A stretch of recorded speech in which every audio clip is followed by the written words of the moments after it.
I appreciate you taking the time to listen to me. Not many people do anymore, and I've learned not to take it for granted when someone genuinely wants to hear what an old man has to say. My name is Harold Finch. I'm 63 years old. I live in a 2-bedroom house in Roanoke, Virginia, the same house I bought with my late wife Louise 31 years ago. The neighborhood has changed. The elm tree out front got taken down by the city 3 summers back. Louise's rose bushes are still there, though, because I can't bring myself to pull them out. Some things you keep, even when they hurt you to look at. I want to tell you about what happened last Thanksgiving. Before I do, I need you to understand something about who I am, because the story won't make sense otherwise. I spent 34 years as a high school history teacher. Taught at Jefferson High until I retired at 61. I wasn't the flashy kind of teacher. I didn't do anything viral or memorable enough to get thanked in graduation speeches.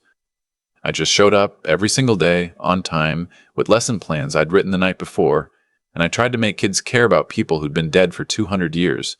Some of them did. Most of them didn't. I made my peace with that a long time ago. Louise passed 4 years ago, pancreatic cancer. She was gone in 11 weeks from diagnosis. 11 weeks. I still think about that number sometimes. How something that large, losing the person you built your entire life around, can happen in 11 weeks. You don't process it. You just keep walking and hope the ground stays under your feet. We had 3 kids. My oldest son, Warren, is 38. He works in commercial real estate in Charlotte. My daughter, Pam, is 35. She lives about 40 minutes from me in Vinton with her husband and my 2 grandchildren. My youngest, Kevin, is 31. He moved to Phoenix 4 years ago, right around when Louise died, and I don't think that was a coincidence. Kevin has always run from hard things. I want to be honest with you, and I'm going to try to be fair. I was not a perfect father. I worked a lot. I was at school early and home late. I coached the junior varsity baseball team for 12 years, which meant I missed a lot of dinners, a lot of school plays, a lot of things Louise handled alone because I convinced myself the paycheck and the insurance and the pension were enough of a contribution. I believed that for a long time. Louise never fully agreed, but she loved me anyway. After she died, I tried to do better. I learned to cook, which Louise would have found genuinely hilarious. I started calling the kids on Sundays. I offered to babysit Pam's children any time she needed. I drove up to Charlotte twice to see Warren's new apartment. Even though the traffic on I-81 makes me want to retire from driving entirely. I thought we were okay. Not close the way some families are close, but okay. Solid. The kind of family that shows up for the big things, even if they don't call every week. I started planning Thanksgiving in September. I know that sounds excessive, but cooking for a crowd takes preparation, and I decided this was going to be a real Thanksgiving, the kind Louise used to make. 32 years of holidays. She never cut corners once. Fresh cranberry sauce, not the canned stuff. Sweet potato casserole with real marshmallows on top, not the microwave kind. She roasted the turkey low and slow, and it was always perfect. And it took me 2 years of dry, disappointing birds before I finally called her sister in Knoxville and asked for the recipe. I was going to do it right. I bought a 20-pound heritage turkey from a farm out in Bettetort County. I ordered a tablecloth online. A nice one, dark burgundy, the color Louise always used for autumn. I pulled out her good china from the cabinet in the dining room, washed every piece by hand, set it all on the table 2 days early, just to see how it looked. It looked like something out of a magazine. I stood in the doorway of the dining room, and I looked at that table, and for the first time in 4 years, I felt something close to hope. Like maybe the worst part was behind us. Like maybe we were all going to sit down together and eat, and remember what we were to each other. I called Warren in early October to give him plenty of notice. He said he'd be there, didn't hesitate, said it sounded great. I texted Pam. She said she and her husband Donovan would come and bring the kids. She asked if she could bring the mac and cheese, because my grandchildren wouldn't need anything else. I said of course. I left Kevin a voicemail and he called back 2 days later, which was faster than usual. He said he was planning to fly in, said he'd already looked at flights. I went to bed that night genuinely grateful. That is not a small thing. After 4 years of grief, gratitude feels like something you earn. Let me tell you where things started to fall apart. 2 weeks before Thanksgiving, Warren called and said he might need to push to just one night because a deal he was working was getting complicated. I told him that was fine, come whenever he could make it. He said he'd figure it out and let me know. He didn't let me know.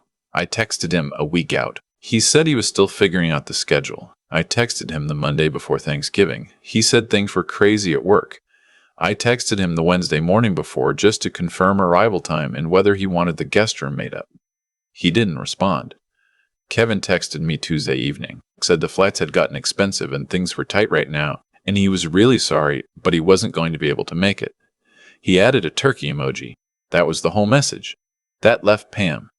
Pam had confirmed. Pam had said she was bringing the mac and cheese. I defrosted the turkey the day before, started the brine Tuesday night, the way the recipe said. I was up at 5:30 Wednesday morning making the stock. Pam texted me at noon on Thanksgiving Day. Dad, I'm so sorry. Donovan's parents surprised us with a trip to Williamsburg. We're already here. I should have called you sooner. I'm really sorry. I read that text 3 times. I want to tell you exactly where I was when I read it. I was standing in my kitchen in my good slacks, and the blue button-down Louise gave me for Father's Day 7 years ago. The turkey had been in the oven for 2 hours. The sweet potato casserole was ready to go in. There was a pie, Louise's mother's apple pie recipe, cooling on the rack on the counter. The dining room table had 9 pieces of good china on it. Crystal glasses, cloth napkins folded into the shape that Louise used to do, the one that looks like a fan. I had watched 3 YouTube videos to figure out how to fold them that way. I set my phone down on the counter. I stood there for a minute. Then I went and sat down at the kitchen table. Not the dining room, just the small kitchen table where I eat my regular meals, and I looked out the window at Louise's rose bushes, which were bare now because November in Virginia strips them down to nothing. I didn't cry. I was past that particular response. What I felt was something colder, something that had been building for 4 years and had finally, quietly, settled into something I could name. I had been patient. I had been generous. I had made every accommodation and extended every invitation and asked for almost nothing in return, and what I had gotten was a turkey emoji and an apology sent from a hotel in Williamsburg. Enough. I ate my Thanksgiving dinner alone. I served myself a plate, and I'm telling you, it was genuinely one of the best meals I have ever cooked. The turkey was perfect. Louise's sweet potato recipe, perfectly executed. I sat at the small kitchen table with a glass of the good wine I'd been saving for the occasion, and I ate every bite, and I made a decision. Now, before I continue, let me ask you something. Are you eating right now? Maybe having your morning coffee, or settling in somewhere comfortable? I'd love to know where you're joining me from today. Drop it in the comments. Tell me your city and what time it is there. I read every single one. Here's what I want you to understand about what I did next. Because I think it's important, I did not act in anger. I sat with it for 3 days. I thought about it from every angle I could manage. I asked myself, honestly, whether I had done something to deserve this, whether there was a pattern of behavior on my part that had pushed them away. I'm a history teacher. I know that every story has more than one side, and I tried to genuinely consider mine. And here's what I came back to. Every single time I had tried. I had consistently, earnestly, over the course of 4 years, tried to maintain a relationship with my children. They had consistently, with minimal guilt and apparently minimal thought, chosen to prioritize anything else. I have a lawyer. His name is Mitchell, and I've known him for 22 years. We went to the same church before I stopped going after Louise died. He handled my mortgage refinance, my estate planning when Louise was sick, a property dispute with a neighbor 6 years back. He is a meticulous, patient man who I trust completely. I called Mitchell the Saturday after Thanksgiving. I told him I wanted to update my will. He asked me a few questions. He didn't editorialize. Mitchell never editorializes. By the following Thursday, I was sitting in his office on Jefferson Street, reviewing a revised document. I won't tell you every detail of what changed, because some of it is still in motion, and I don't want to complicate anything before it's finalized. What I will tell you is this. I had a significant life insurance policy, a pension, the house, Louise's jewelry, and a modest investment account that a financial advisor friend had helped me build over 20 years. These things were divided among my 3 children equally in the previous version of my will. The new version is different. The house will go to the local Historical Preservation Society, an organization Louise volunteered with for 11 years. She would have loved that. Mitchell helped me set up a scholarship in Louise's name at Jefferson High, funded by a portion of the investment account, For a student pursuing a career in education, the remainder of the financial assets will be distributed to two charities, one that supports cancer research, one that provides resources to widows and widowers navigating grief, because I know how alone that road can be, and I believe in making something useful out of hard experience. My children will each receive the legally required minimum under Virginia inheritance law, which is minimal enough to communicate something clearly while remaining entirely within my rights. I didn't tell them. I signed the documents, thanked Mitchell, drove home, and made myself a grilled cheese sandwich. I slept better that night than I had in months. Here's where I need to tell you about my neighbor, June. June is 71, a retired librarian, and she lives next door to me. She was Louise's closest friend in the neighborhood. After Louise died, June started leaving things on my porch: a container of soup, a plate of cookies, a book she thought I might like with a post-it note on the cover explaining why. She has never made a big deal of any of it. She's just been quietly, consistently present in the way that good people are. June knew I was planning the Thanksgiving dinner. She'd helped me track down the Heritage Turkey Farm, actually, on the evening of Thanksgiving Day, when she saw my car still in the driveway and no other cars. She knocked on my door and asked if I wanted company. I said yes. I reheated the food. We sat at the small kitchen table, not the dining room, and we ate and talked for 2 hours. She told me about her own complicated family. I told her a little about what I was feeling. She didn't try to fix anything or defend my children or offer perspective I hadn't asked for. She just listened. I cannot tell you what that was worth. The dining room table, with all 9 place settings still laid out, stayed that way for 2 weeks. I walked past it every day. Then one morning, I just quietly packed the china back into its cabinet, folded the tablecloth, and put it away. Now, here is the part that is harder to tell, not because I'm ashamed of it, but because I know how it sounds. In early December, Pam called me. She seemed cheerful. She said the kids were asking about Christmas, and she wanted to know if I would come to her house this year instead of her coming to me, because it was easier with a children's routine. I said I'd think about it. The next day, Kevin texted asking if I was doing okay. In that way he has of asking, without actually wanting an in-depth answer. Warren called on a Sunday, said work had finally calmed down, said he'd missed Thanksgiving because of the deal, and that he was sorry about that. He said it the way you apologize for being 5 minutes late to something. I listened to all of them. I was polite. I was not warm. What I did not tell any of them was what I had already set in motion. The week before Christmas, I received the final, executed copies of the revised estate documents from Mitchell's office. I filed them carefully in the fireproof safe in my bedroom closet, the one where I keep Louise's death certificate, and the kids' birth certificates, and the deed to the house. I called June and told her where the safe was, just in case. She nodded and said she already knew, because Louise had told her years ago. That made me laugh. It was the kind of thing Louise would do. I did spend Christmas at Pam's house. I brought gifts for the grandchildren. I ate dinner at her table. I smiled. I engaged. Pam's kids are 8 and 5, and they are completely innocent in all of this, and I refuse to let any of it touch them. Warren did not come to Christmas. He said he was going to his girlfriend's family in Greensboro. Kevin called from Phoenix. He seemed to be at a party in the background. In January, I got a letter from Mitchell confirming that all the documentation had been recorded and was legally binding. I have not told my children. Not Warren, not Pam, not Kevin. You might wonder if I'm waiting for them to change. I want to be honest with you. I'm not sure. I'm not sitting here in some fantasy where they come to their senses and everything returns to what it was. I think that ship has sailed, and I made my peace with it before I ever called Mitchell. What I'm doing is something simpler and harder at the same time. I'm taking my own life seriously. For 4 years, I made myself smaller so they would be comfortable. I kept the door wide open and let the cold in, and I told myself that was what good parents do. Maybe it is, but at some point you have to look honestly at whether the openness is mutual. And I looked, and it wasn't. The history teacher in me knows that people act on incentives. I've taught that lesson 100 different ways across 100 different eras. People respond to consequences or they don't respond at all. I could have had a conversation. I tried that, actually. Quiet conversations, a few times over the past 2 years, where I told them directly that I felt like I was an afterthought. Warren said he understood. Pam said she'd do better. Kevin said he was dealing with his own stuff. Nothing changed. So I did what I could actually control.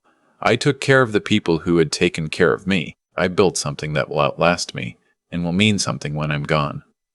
Something with Louise's name on it, which is the closest thing to having her still here that I know how to make. There are days when I wonder if I'm being too hard on them. Of course there are. They're my kids. I held them when they were born. I helped Kevin learn to ride a bike on this very driveway. I sat in the front row at Pam's choir concerts for 6 years, even though I am not, as Louise would tell you, a person who particularly enjoys choir concerts. But I also remember sitting at a table set for 9 on Thanksgiving Day, eating alone, and reading a text message with a turkey emoji. I think of June, who has left soup on my porch more times than I can count, who knocked on my door on the worst day I'd had in a long time, who ate reheated turkey with me at a kitchen table and didn't ask for anything in return. I think of the students at Jefferson High who will carry Louise's name on a scholarship application. Some of them don't have parents who show up either. Maybe that money does for them what I wish someone had done for my children. Reminded them that there are people who believe they matter, even when it isn't convenient. That is what I wanted to leave behind. If my children find out before I'm gone, I suppose we'll have a conversation then. I'm not hiding it forever. I just don't think the timing serves any useful purpose right now. Let them sit with who they've chosen to be a little longer. Let me sit with who I've chosen to be. I'm doing well, for what it's worth. I started a walking group at the community center on Tuesday mornings, 8 retirees, mostly strangers, wandering through Elmwood Park for an hour and then getting coffee. It is not exciting. I look forward to it more than I can easily explain. June comes occasionally, when her knee is cooperating. The rose bushes are already starting to push out new growth. Virginia gets warm early some years. I noticed them on my walk this morning, small and stubborn, pushing through dead wood, and I stood there looking at them for a minute. Louise always said they were the most determined thing she'd ever grown.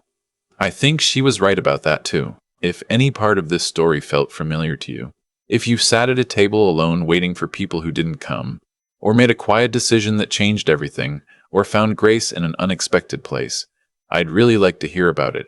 Drop it in the comments. I mean that sincerely. And if you've been lucky enough to still have the people you love within reach, call them this week. Not for any dramatic reason, just because you can. That window doesn't stay open forever. Thank you for sitting with me today. This is Harold Finch from Roanoke, Virginia. Take care of yourselves out there. I've thought a lot about what this whole experience actually cost me. Not the turkey, not the china, not the burgundy tablecloth still folded in the linen closet. What it cost me was the last version of a story I had been telling myself for 4 years, that things were difficult but essentially okay, that my children were busy but not indifferent, that time would close the distance the way it sometimes does if you're patient enough. Thanksgiving took that story away from me, and honestly, I think I needed it taken. There's something I used to tell my students, usually during a unit on consequence and costs, that the most important decisions people make are rarely the ones they announce out loud. They're the quiet ones, the ones made in an empty kitchen at noon on a Thursday, with a 20-pound turkey in the oven and 9 plates on a table nobody is coming to. Those are the decisions that actually shape things. I made one of those decisions, and I want to be honest about what drove it, because I think it matters. It wasn't bitterness. I've known bitterness, and it feels different. It's hot and loud, and it wants an audience. What I felt was something quieter. It was clarity, the kind that arrives only after you stop hoping something will change on its own. Warren is a grown man who had months of notice and chose a real estate deal. Pam is a grown woman who sent an apology from a hotel lobby. Kevin added an emoji. These are not the actions of people who are overwhelmed or struggling. They are the actions of people who have calculated at some level that their father will absorb whatever they offer and ask for nothing different. And for 4 years, I proved them right. That's on me. I have to own that part. You teach people how to treat you, and I had been teaching mine that I was optional, that I would cook the meal regardless, set the table regardless, keep the door open regardless. I had confused patience with self-erasure, and I'd been doing it so long I almost couldn't see the difference anymore. What I did with Mitchell, with the will, with Louise's scholarship, none of it was revenge. I want to be clear about that, because I think the word revenge implies you're still in relationship with the thing that hurt you, still orbiting it, still letting it define your next move. I wasn't. I was simply choosing, for the first time in a long time, to put my energy toward people and purposes that had actually earned it.